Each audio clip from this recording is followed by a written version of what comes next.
All right, so I'm gonna do this now because Kevin Samuels is dead and no one else can do it.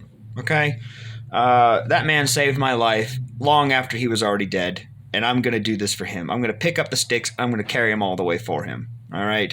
I'm going to channel my inner Kevin Samuels, but we're going to take this even further than he did or ever probably could imagine because we're going to apply this to everything because literally what he was teaching applies to everything. He was just scratching the surface, I think. Andrew Tate, all you guys too. Y'all are missing something, though. Myron, fresh and fit. Andrew Tate, y'all are missing part of the picture, okay? You keep saying, oh, women should just be loyal. But you're also missing discipline and compassion and what makes a girl loyal and faithful. You don't just demand it. That's not how that works. Just because you're providing for her doesn't mean she's going to stay loyal just because. That's how Helen of Troy happened. Okay? I'll explain that one a little bit. But first I'll tell everybody a parable about the club that will explain exactly what's going on. First I'll just tell the story that you see every single time pretty much. Or at least in a place like Miami, I'm sure you see it. And then I'm going to peel the curtain back. I'm going to peel the curtain back and show everybody what's going on. All right, I'm going to break it all down for you. Everybody's going to have the lights turned on and everybody's going to be exposed, all right? You're going to feel weird about it, but oh well, here we go. So, say I'm at the club. Well, okay, not me. Let's just say regular guy at the club who has no idea what he's doing, all right? He's a weak man, technically. I'll tell you why here in a minute. But here's what he does. I've seen rappers do this shit all the time. And they're weak because of the outcome.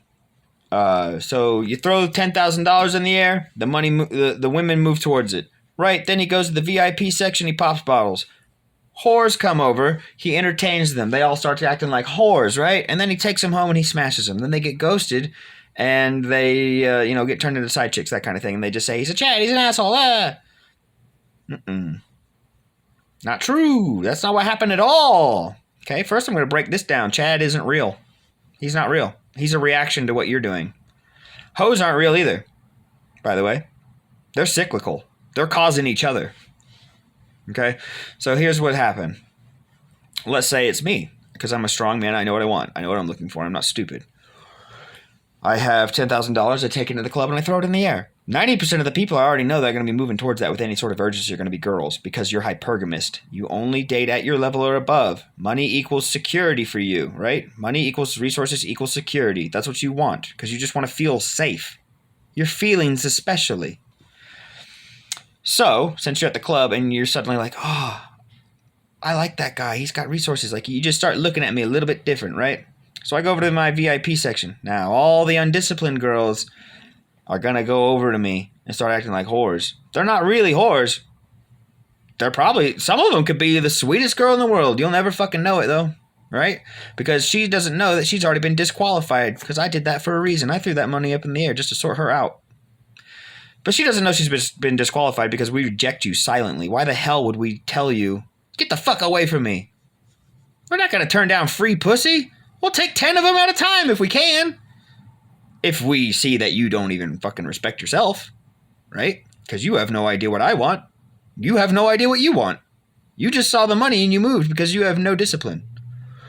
Right? So you're over here, you're twerking, you got your titties hanging out, and you're basically just begging, please love me, please love me. I just want somebody to love me. That's what's happening, right? I know this, so I can treat you with compassion and respect. I'm not going to fuck you over.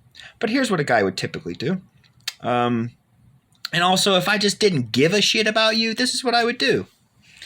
So I'd have you come over to the VIP section with me, all you hoes or whatever. Right, we're going to pop bottles. I'm going to entertain you. Time out. Put you on ice. I'm going to